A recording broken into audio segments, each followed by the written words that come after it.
संत योहन द्वारा घोषित हमारे प्रभु ईसा मसीह का पवित्र सुसमाचार। अध्याय 17 पद संख्याएं 20 से लेकर।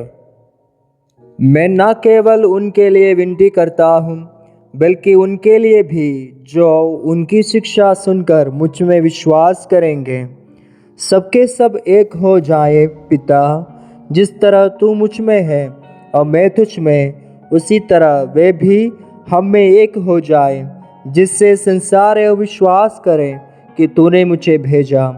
तूने मुझे जो महिमा प्रदान की वह मैंने उन्हें दे दी है, जिससे वे हमारी ही तरह एक हो जाए। मैं उनमें रहूं और तू मुझ में, जिससे वे पूर्ण रूप से एक हो जाए और संसार यह जान ले कि तूने मुझे भेजा, और जिस प्रकार तूने मुझे प्यार किया उसी प्रकार उन्हें भी प्यार किया।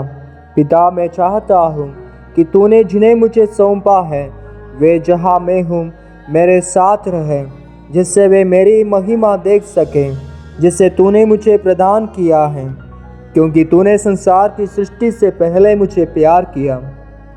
न्यायी पिता, संसार ने तुझे नहीं जाना परंतु मैंने तुझे जाना है, और वे जान गए कि तूने मुझे भेजा। मैंने उन पर तेरा नाम प्रकट किया है और प्रकट करता रहूँगा, जिससे तूने जो प्रेम मुझे दिया वह प्रेम उनमें बना रहे और मैं भी उनमें बना रहूँ। प्रिय माता पिताओं और बच्चों, आज के वचन द्वारा यीशु चाहते हैं कि हम सब एक दूसरे से प्रेम करें, ठीक वैसे ही जैसे पिता और पुत्र का प्रेम है। यह प्रेम हमें परिवारों के भीतर सिखाया जाता है। परिवार ही वह पवित्र स्थान है जहां हम ईश्वर की उपस्थिति को महसूस करते हैं और उनका प्रेम अनुभव करते हैं। वैटिकन सेकंड डॉक्यूमेंट ने इस विचार को और स्पष्ट किया। परिवार को घरेलू कलीसिया कहा, जहां से विश्वास का बीज बोया जाता है और बढ़ता है। जब एक बच्चा अपने माता पिता को प्रार्थना करते देखता है, तब वह केवल शब्द नहीं देखता बल्कि विश्वास की जीवित तस्वीर देखता है। संत पापा जॉन पॉल द्वितीय ने लिखा, माता पिता का विश्वास बच्चों के लिए सबसे पहली और सबसे गहरी शिक्षा है। इसलिए जब माता पिता ईश्वर के साथ अपने जीवन को जोड़ते हैं तो वे अपने बच्चों के दिलों में वह प्रेम और विश्वास अंकुरित करते हैं जो जीवन भर उनका मार्गदर्शन करेगा। क्या हम एक पल के लिए सोच सकते हैं कि हमारे बच्चों के जीवन में हमारा क्या महत्व है?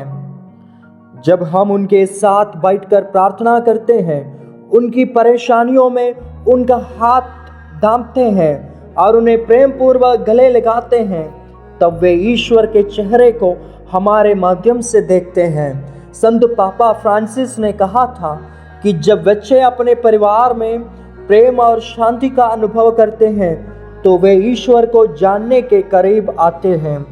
लेकिन आज का समाज हमारे परिवारों को तोड़ने और अलग करने की कोशिश कर रहा है। तनाव, व्यवस्था और आपसी संवाद की कमी हमें धीरे धीरे एक दूसरे से दूर कर रही है। ऐसे में हमें यीशु की इस प्रार्थना को अपने जीवन में जीवित करना होगा। हमें यह याद रखना होगा कि प्रेम वह पुल है जो सभी बाधाओं को पार कर सकता है।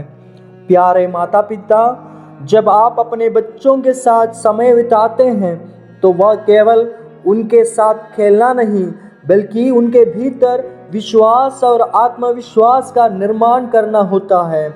जब आप उनके लिए प्रार्थना करते हैं तो आप उनके जीवन की सबसे बड़ी सुरक्षा बनाते हैं, और जब आप उन्हें क्षमा करना सिखाते हैं तो आप उन्हें ईश्वर की दया का अनुभव कराते हैं। और बच्चों, ये मत भूलो कि तुम्हारे माता पिता तुम्हारे जीवन का सबसे बड़ा आशीर्वाद है। उनकी मेहनत, त्याग और प्रेम वह नींव है जिस पर तुम्हारा जीवन खड़ा है। उनसे प्रेम करो, उनकी बात सुनो और उनके लिए हमेशा प्रार्थना करो। आइए हम अपने परिवारों को उस एकता का प्रतीक बनाएं जिसके लिए यीशु ने प्रार्थना की थी। हर दिन अपने घर को घरेलू कलीसिया बनाएं, जहां विश्वास, प्रेम और प्रार्थना का दीप जलता रहे।